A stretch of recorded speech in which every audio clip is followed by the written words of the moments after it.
नमस्कार, स्वागत है आपका और मैं हूं आपके साथ सपना दीपक मद्देशिया। बुलेटिन का आगाज करेंगे, लेकिन उससे पहले एक नजर हेडलाइंस पर। लोकसभा में केंद्रीय गृह मंत्री अमित शाह के दिए गए बयान पर देश भर में घमासान जारी। कोटद्वार में कांग्रेस कार्यकर्ताओं ने किया प्रदर्शन, कहा सरकार अमित शाह को करे बर्खास्त। सांसद कौशलेंद्र कुमार के प्रयासों से नालंदा जिले को मिली बड़ी सौगात। क्षेत्र में 3 पावर सब स्टेशनों को मिली मंजूरी। स्थानीय लोगों में देखा गया खुशी का माहौल। आगामी विधानसभा चुनाव की तैयारी में जुटी बीजेपी पार्टी ने संगठन मजबूत करने पर दिया जोर। मोकामा में नए लोगों को सौंपी गई जिम्मेदारी। नालंदा में 3 दिवसीय राजगीर महोत्सव का होगा आयोजन। महोत्सव की तैयारी में जुटा प्रशासनिक अमला। मशहूर गायक जुबिन नौटियाल का कार्यक्रम तय। और अव्यवस्था से जूझ रहा जामताड़ा नगर पंचायत का बस स्टैंड। गंदगी से यात्री सहित स्थानीय लोग हो रहे परेशान। लोगों ने नगर पंचायत पर लगाया लापरवाही का आरोप। और बुलेटिन का आगाज करेंगे लोकसभा में केंद्रीय गृह मंत्री अमित शाह के द्वारा बाबा साहेब डॉक्टर भीमराव अम्बेडकर पर दिए गए आपत्तिजनक टिप्पणी को लेकर देश की राजनीति गर्मा गई है। महज 11 सेकंड के वीडियो पर कोहराम मच रहा है। इसी मुद्दे को लेकर पूर्णिया जिला कांग्रेस के कार्यकर्ताओं ने जिला अध्यक्ष नीरज कुमार और छोटे सिंह के नेतृत्व में आरएन शाह चौक पर अमित शाह का पुतला दहन कर सरकार विरोधी नारे लगाए। और वहीं बिहार प्रदेश और महिला कांग्रेस के प्रदेश अध्यक्ष स्तर पर जहां पर फातिमा ने कहा कि देश के गृह मंत्री ने संविधान के मंदिर में संविधान निर्माता बाबा साहेब डॉक्टर भीमराव अम्बेडकर का अपमान किया है और वह देश का अपमान है। आज बीजेपी का दलित विरोधी चेहरा उजागर हो गया है। सरकार अमित शाह को बर्खास्त करे, उन्हें इस्तीफा देना होगा। ऐसा नहीं होने पर कांग्रेस चरणबद्ध आंदोलन करेगी। आगे कहा कि कांग्रेस पूरी तरह मजबूत है। राहुल गांधी और प्रियंका गांधी के तेवर से बीजेपी घबरा गई है। जिलाध्यक्ष नीरज सिंह ने कहा कि केंद्रीय गृह मंत्री ने बाबा साहब अम्बेडकर का अपमान किया, उनकी संसद सदस्यता बर्खास्त करने की मांग की। अम्बेडकर साहब का जो अपमान अमित शाह ने परसों जो किया है सदन में, ऊंचे सदन में, उसका हम लोग पुरजोर पूरा भारतवर्ष विरोध करते हैं। और इसी विरोध का प्रदर्शन प्रदेश अध्यक्ष के द्वारा आह्वान पर हर ब्लॉक में हर जिला लेवल पर इसका विरोध करते हैं। वो इस्तीफा दे और नहीं तो हम लोग चरणबद्ध आंदोलन करने का काम करेंगे। हिंदुस्तान में हम लोग इसका बैक वक्त इस तरह का प्रदर्शन कर रहे हैं कि अमित शाह जी आकर के माफी मांगे। आज सदन में जिस तरह से हमारे एलओपी को धक्का दे करके गिराया गया है, ये कहाँ का तरीका है? ये जमहूरियत के बिल्कुल खिलाफ है। ये लोकतांत्रिक व्यवस्था के बिल्कुल खिलाफ है। हम लोग इसके लिए भी कल से फिर चरणबद्ध तरीके से पुरजोर इसका मजम्मत करेंगे और इस तरह से विरोध जताएंगे अपने तरह से, क्योंकि ये विरोध जताने का हक भी हमको कॉन्स्टिट्यूशन ने दिया है।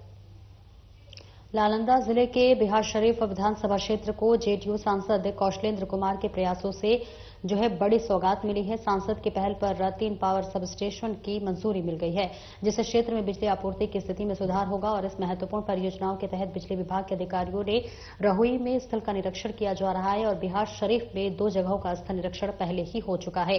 बिहार शरीफ के मनीराम अखाड़ा और पटेल नगर इलाके में सब स्टेशन के स्थल का निरीक्षण किया जा चुका है, जिससे कि स्थानीय लोगों में काफी खुशी है। सांसद कौशलेंद्र कुमार के इस पहल से बिहार शरीफ और आसपास के क्षेत्रों में विकास की नई राह खुलेगी। मुख्यमंत्री नीतीश कुमार ने हर क्षेत्र के काम को किया, जिसमें कि बिजली भी शामिल है। हम लोग उसका जगह देख रहे हैं। सुसंदी में प्रपोजल था तो गैर मुजर्वा जमीन हम लोग देख रहे हैं जहाँ पे मिलेगा। अगर यहाँ मिल जाता तो ठीक है, ना तो फिर किसी और गाँव में। अभी प्रपोज है, जगह मिलने पर। रहुई में कितना है सर? रहुई में 1 है। तो फायदे क्या होंगे फिलहाल?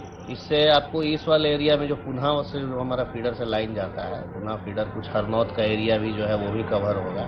पुनः फीडर में हम लोग का चूँकि डिस्टेंस बहुत ज़्यादा हो जाता है फीडर का, इसकी वजह से हमेशा प्रॉब्लम रहता है।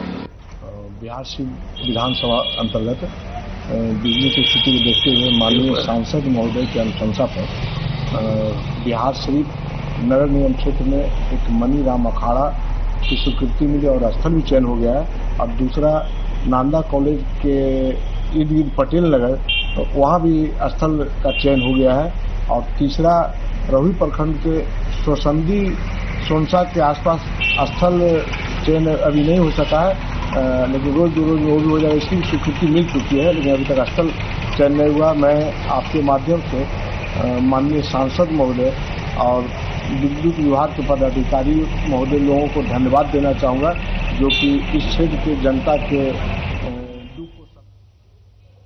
और वहीं आगामी विधानसभा चुनाव की तैयारियों में जुटी बीजेपी ने ग्राम रूट पर संगठन को मजबूत बनाने की कवायद परवान चढ़ा दी है। इसी कड़ी में बीजेपी की मोकामा पूर्व में मंडल अध्यक्ष का चुनाव किया गया, जहां निवर्तमान अध्यक्ष अविनाश कुमार राजचंदन को दूसरी बार मंडल अध्यक्ष की जिम्मेदारी सौंपी गई है।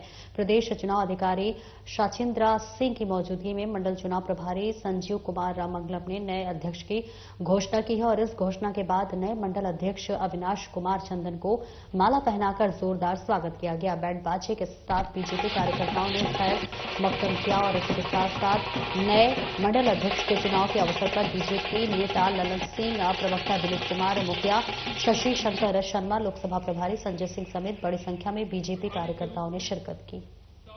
भारतीय जनता पार्टी हर 3 वर्षों पर अपने संगठन का पुनर्गठन करती है। अपने कार्यक्रम को आगे बढ़ाने के लिए, भारतीय जनता पार्टी को मजबूत करने के लिए संगठन के पुनर्गठन के तहत आज संगठन जिला बाढ़ अंतर्गत मोकामा विधानसभा के मोकामा पूर्वी के संगठन का पुनर्गठन हुआ है और उसके तहत पूर्व में जो हमारे यहाँ के मंडल अध्यक्ष थे आदरणीय अविनाश कुमार चंदन जी, पुनः यहाँ सर्वसम्मति से उन्हीं पर विश्वास जताया गया है। पुनः उन्हीं को संगठन के गठन में अध्यक्ष बनाया गया है और अगले 3 वर्षों तक भारतीय जनता पार्टी का काम आदरणीय चंदन जी मजबूती के साथ जैसे पहले कर रहे थे उससे भी ज्यादा मजबूती के साथ करेंगे। में आज कुल कितने चुनाव और होने हैं मंडल बाढ़ जिला में और इसके अलावा 3 और चुनाव होने हैं। इसके बाद हम लोग बाढ़ जिला के बाढ़ विधानसभा के बाढ़ नगर में करेंगे। अंतर्राष्ट्रीय पर्यटक स्थल राजगीर में 3 दिवसीय राजगीर महोत्सव को लेकर तैयारी जो है यहां पूरी हो चुकी है। 21 दिसंबर से लेकर 23 दिसंबर तक राजगीर महोत्सव चलेगा। 21 दिसंबर को बॉलीवुड के मशहूर गायक जुबिन नौटियाल के स्वर गूंजेंगे। वहीं 22 दिसंबर को स्थानीय कलाकारों को मौका दिया जाएगा, जबकि तीसरे दिन इंडियन आइडल के अरुणिता और पवनदीप के सुर से राजगीर की वादियां गूंज उठेगी। राजगीर महोत्सव में सफल आयोजन को लेकर लगातार अधिकारी और पदाधिकारी राजगीर में कैंप कर रहे हैं और इस बार राजगीर महोत्सव के 5 तरह के मंडप बनाए गए हैं, जिसमें कृषि मेला, ग्राम मेला, खादी ग्रामोद्योग मेला, व्यंजन मेला शामिल है। वहीं पूरे मेले में 225 स्टॉल भी लगाए गए हैं।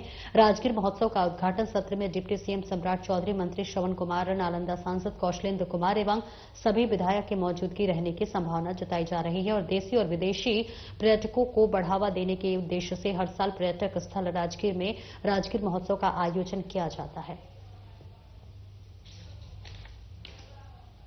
के लिए 21 तारीख को जुबिन नौटियाल आ रहे हैं जो फेमस सिंगर है। दूसरे दिन यहाँ के लोकल जो अच्छे कलाकार है वो प्रस्तुति करेंगे। तीसरे दिन पवनदीप और अरुणिता ये लोग आ रहे हैं। क्या व्यवस्था की है सर? कितने मंडप बनाए गए सर इस बार? इस बार हम लोग अलग अलग मेला का आयोजन किया है। इसमें ग्रामश्री मेला है, पुस्तक मेला है, खादी ग्रामोद्योग मेला है, कृषि मेला है, व्यंजन मेला है। तो इसमें सभी लोग टोटल मिला के लगभग 200 के आसपास, 250 के आसपास स्टॉल लगाए गए हैं। कोडरमा जिला कांग्रेस कमेटी के जिला अध्यक्ष भागीरथ पासवान के नेतृत्व में कोडरमा के लोचनपुर गांव में कांग्रेसियों ने गृह मंत्री अमित शाह के खिलाफ आक्रोश प्रदर्शन किया है, जहां पर वही कांग्रेस के जिला कमेटी के द्वारा कहा गया है कि संविधान रचयिता भारत रत्न बाबा साहेब भीमराव अम्बेडकर के खिलाफ गृह मंत्री अमित शाह के द्वारा संसद के सदन में अमर्यादित भाषा बोलने पर लोकसभा में विपक्ष के नेता जननायक सांसद राहुल गांधी द्वारा लगातार विरोध प्रदर्शन करने पर केंद्र सरकार के द्वारा उन्हें झूठे मुकदमे में फंसाया गया। साथ ही यह भी कहा गया कि बीजेपी के गलत नीतियों का विरोध हम लोग करते रहेंगे। लोकतंत्र नहीं होता तो इस देश की हालत क्या होती है इसके मतलब कह नहीं सकते हैं। आज संविधान ही हमें इस देश में आजादी दी है।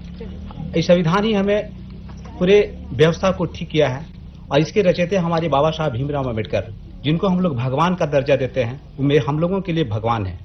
और उनको अपमान करने का मतलब है पूरे देश को अपमान करना, पूरे बहुजनों को अपमान करना। देश के जननायक आदरणीय राहुल गांधी जी द्वारा और इंडिया गठबंधन के नेताओं के द्वारा सदन में देश के गृह मंत्री अमित शाह के द्वारा संविधान रचयिता बाबा साहब डॉक्टर भीमराव अंबेडकर जी पर जो अभद्र भाषा का प्रयोग किया गया था, जिसके खिलाफ विरोध प्रदर्शन सदन में किया जा रहा था, जिस पर केंद्र के तानाशाह सरकार मोदी सरकार द्वारा लगातार हमारे नेता और देश के जननायक राहुल गांधी जी पर लगा हुआ है और हमने देखा कि जिस तरह FIR करना और राहुल गांधी को प्रताड़ित करना, आवास से चाबी ले लेना, मतलब अनेक तरह का जब से केंद्र में इनका शासन भाजपा का आया है तब से केंद्र सरकार और अमित शाह जिस तरह से उन लोग अपमानित किए हैं, सदन में अपना अपमानजनक जो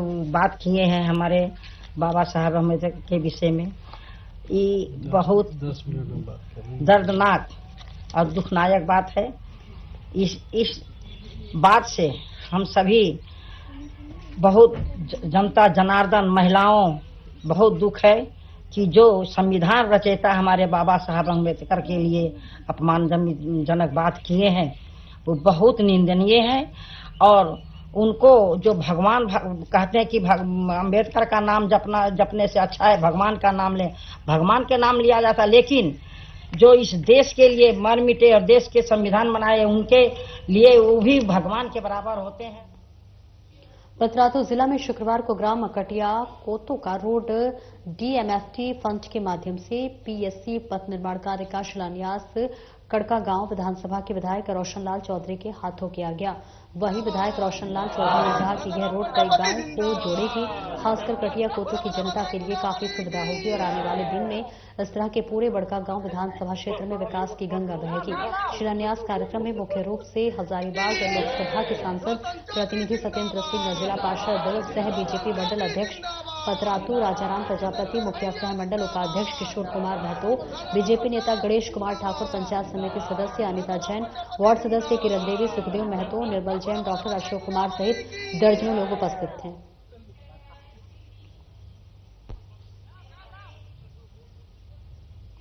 अदालत इलेक्ट्रो स्टील में आंदोलन के दौरान दर्ज हुए मामले में डुमरी विधायक जयराम महतो बोकारो न्यायालय पहुंचे, जहां पर उन्होंने न्यायालय में पेश होने का काम किया। न्यायालय में जयराम महतो को देख लोग उनके साथ सेल्फी लेते नजर आए।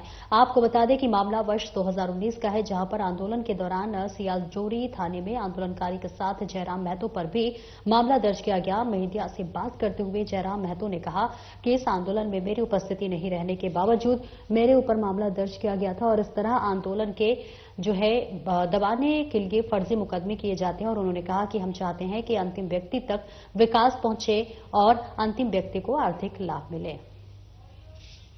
उसमें हमारा कोई रोल नहीं है। सियालजोरी में रैयत धरना प्रदर्शन किए थे और चूंकि हमारा संगठन के लड़के थे और हमारा नाम भी दे दिया गया, हालांकि हम उस दिनों क्षेत्र में ही नहीं थे। तो केस जब भी होते हैं तो इसी प्रकार आंदोलनकारियों की आवाज को दबाने के लिए फर्जी मुकदमे किए जाते हैं कि हम तो सीधा वही सोचते हैं कि झारखंडियों के साथ जुल्म, शोषण और न्याय अब शुरू समाप्त नहीं आया, विकास की किरण अंतिम पायदान तक पहुंचे, एक समाज के आखिरी व्यक्ति को आर्थिक उन्नति प्राप्त करने का अवसर प्राप्त हो, बस हम यही चाहते हैं। और समस्तीपुर शहर के बाईपास स्थित निजी होटल के सभागार में युवा उद्यमी समाजसेवी निशिकांत सिन्हा कुशवाहा की जनसंपर्क पदाधिकारी रेणुका सिंह ने एक प्रेस वार्ता आयोजन की, जिसमें निशिकांत सिन्हा के कार्यक्रम और उद्देश्य की जानकारी दी। इस दौरान उन्होंने कहा कि ज्ञान, विज्ञान, अनुसंधान, कृषि और कला की धरती पर बिहार प्रतिभा के खान है। इसके बावजूद पूरे देश में अपना यह प्रदेश अपने पिछड़ेपन के कारण सिर्फ श्रम और प्रतिभा का आपूर्तिकर्ता राज्य बनकर रह गया है। बिहार की माटी से कई कामयाब लोग निकले हैं, उद्योगपति, अफसर, नेता, अभिनेता, लेकिन बहुत कम लोग अपनी माटी का कर्ज उतारने के लिए बिहार लौट कर आते हैं और यहाँ के लिए कुछ करना चाहते हैं। कहते हैं ना कि लहू को लहू पुकार ही लेता है और इसी प्रकार अपनी माटी की खुशबू अपने बेटों को खींच ही लेती है। ऐसे ही लोगों में एक है निशिकांत सिन्हा कुशवाहा। उन्होंने आगे मीडिया को बताया कि जिनका दिल अपनी धरती बिहार के लिए धड़कता है, वे न केवल एक सफल उद्योगपति हैं बल्कि समाज सेवा के प्रति पूरी तरह से समर्पित और नई पीढ़ी के लिए एक प्रेरणादायक व्यक्तित्व भी हैं। प्रोग्राम का उद्देश्य निशिकांत सिन्हा जी का एक यूथ आइकॉन है, बिहार के लाडला हैं, बिहार का बेटा है और वो चाहते हैं कि शिक्षा के स्तर में जिस तरह की अभी समस्याएं हैं, ये बहुत बड़ी समस्या है, बहुत बड़ा मकरजाल है जो शिक्षा के आप देख सकते हैं कि हमेशा पेपर लीक हो जाना, बहुत सारी इस तरह के, जैसे कि उनका भविष्य है जो बहुत खतरे में होता है कि आप उनका भविष्य को कैसे आप निखारेंगे जब आप क्वेश्चन लिख कर देते हैं। आप जो बच्चे कैसे इस स्तर पे जाएंगे जिससे कि उनका कल का भविष्य जो है इस तरह कदर खराब होता है। मान लीजिए अभी पुलिस का एग्जाम हुआ था, उसमें बहाली थी, उसमें भी क्वेश्चन लीक हो गए थे। तो इन सबों पे उनका जोर है कि शिक्षा के स्तर को मजबूती करना, लॉ एंड ऑर्डर को मजबूत करेंगे, प्लस स्किल्स पे काम करेंगे। और पतरातू डैम उचरिंगा कठुआ कोचा के नवनियुक्त जो है विस्थापित संघ के दीपक सिंह का कहना है कि पतरातू डैम में पिकनिक के लिए सारी सुविधा उपलब्ध है। पतरातू लेक रिजॉर्ट बच्चों और बड़े लोगों तथा युवाओं के लिए घूमने तथा पिकनिक मनाने के लिए बहुत ही अच्छा स्थान है। नौका विहार के लिए बहुत ही सुंदर व्यवस्था है। पतरातू घाटी और पलानी झरना भी यहां से मात्र 3 किलोमीटर दूरी पर स्थित है। झारखंड के अलावा वेस्ट बंगाल, बिहार, ओडिशा से भी लोग यहां पर घूमने तथा पिकनिक मनाने आते हैं। सुरक्षा की बहुत अच्छी व्यवस्था है। गोताखोर की टीम है। साथ ही नौका विहार के समय लाइफ जैकेट यात्रियों को दिया जाता है। वहीं पतरातू डैम में साइबेरियन पक्षी भी सैलानियों का मन लुभा रहे हैं।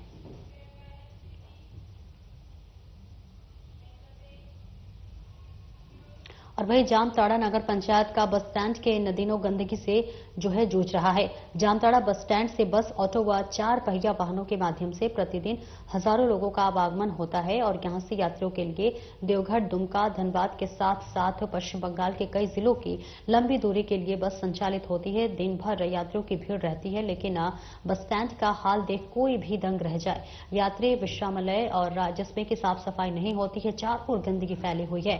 पानी निकासी की समुचित व्यवस्था नहीं होने के कारण गंदे पानी का जमा हो गए और जैसे जैसे लोग आवागमन करने के लिए मजबूर हैं। वही यात्रियों के लिए पेयजल के लिए सिर्फ एक चापा नल है, वो भी गंदगी की चपेट में है। वही बस स्टैंड में एक पियाऊ तो है, लेकिन अब वो वर्षों से बंद पड़ी है। गंदगी के बीच खाने पीने वाली दुकान भी इस स्थल पर है, जो कि कितना स्वास्थ्यवर्धक हो सकती है, इसका सहज ही अंदाजा लगाया जा सकता है। यहाँ आने वाले यात्री बताते हैं कि बस स्टैंड में जो गंदगी फैली है, इसका साफ सफाई का कार्य नगर पंचायत की होती है, लेकिन नगर पंचायत इस ओर कोई ध्यान नहीं देती। ये सब तो काम नगर पंचायत वाला का होता है।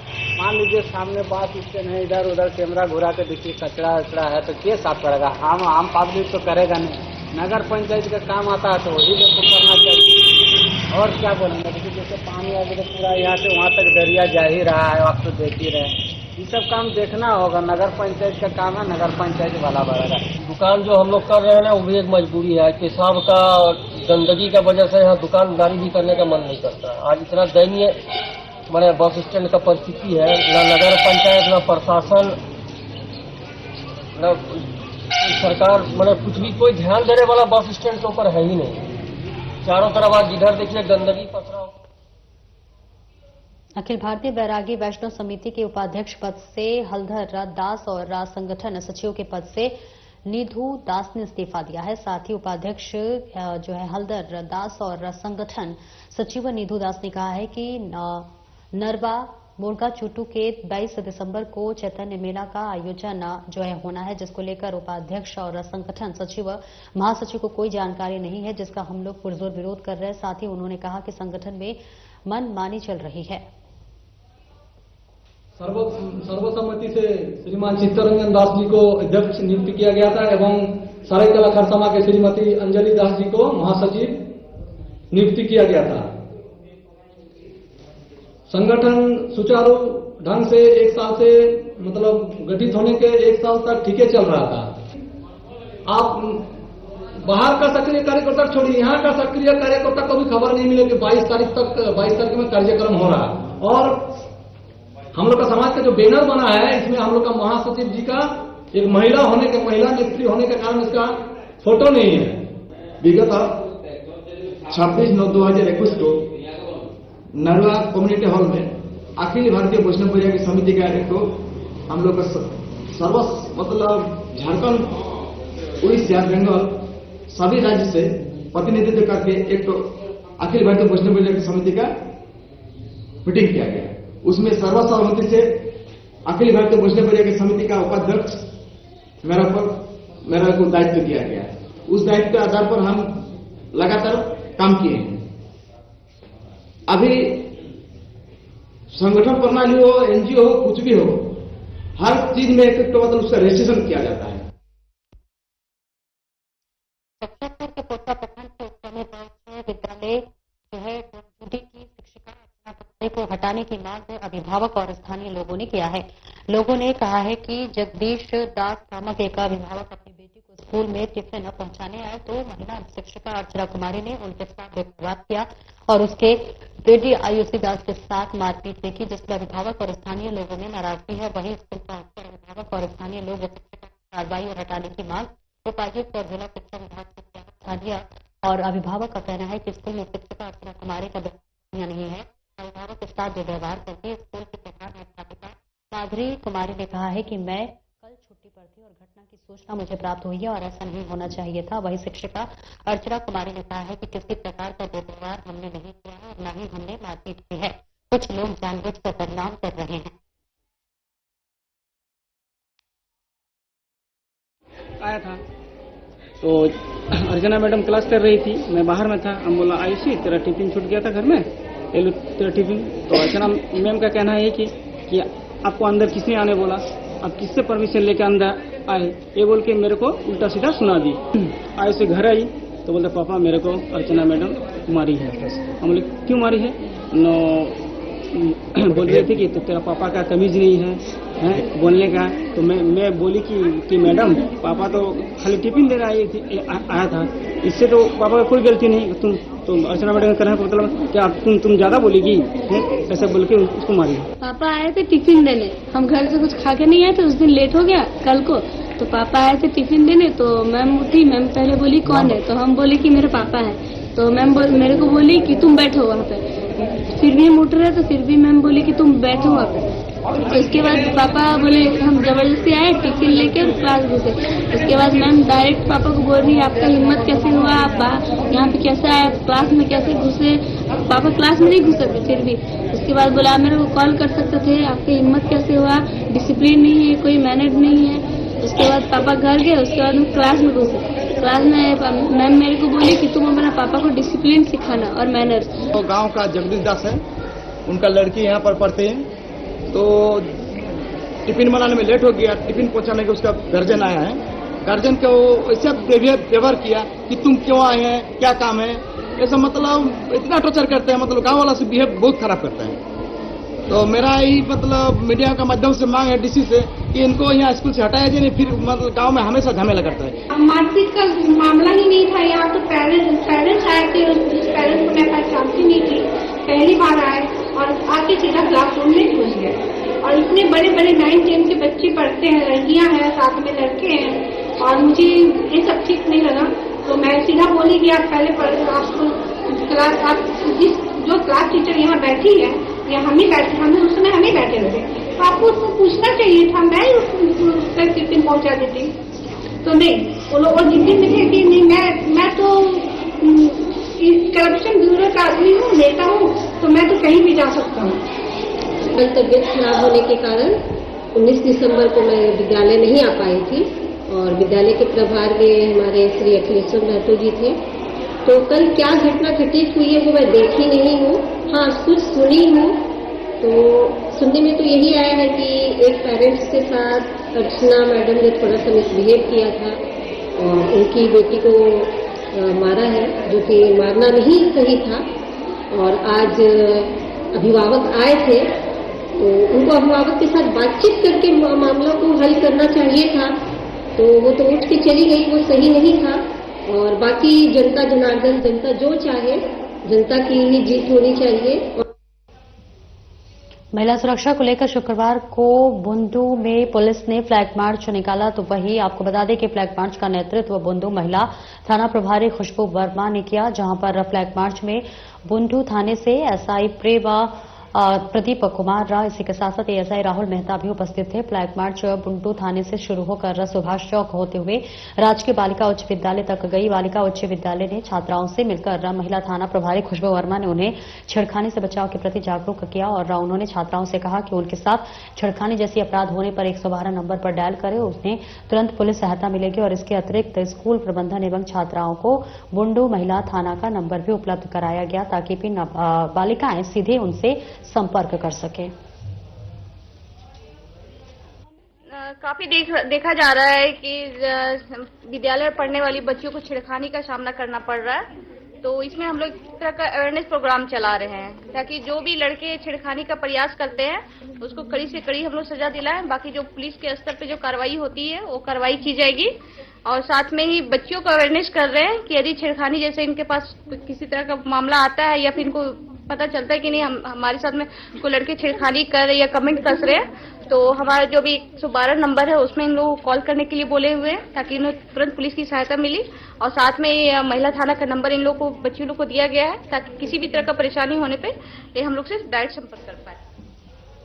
और कैमूर जिले के दुर्गावती प्रखंड के मच्छखिया के समीप दुर्गावती नदी पर बन रहे पुल में बढ़ती जा रही घोर अनियमितता और पुल निर्माण से जो है पहले ही नदी में बने पुल को पाया का जो है निचला हिस्सा पहले ही पानी के तेज बहाव में बह चुका है।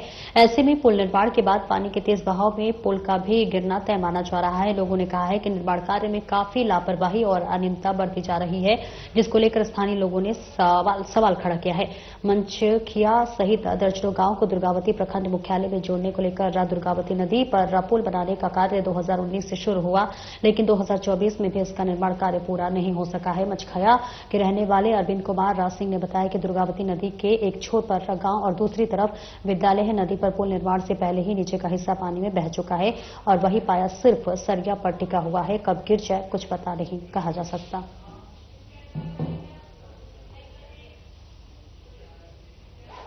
फिलहाल इस बुलेटिन में इतना ही। दीजिए इजाजत। नमस्कार।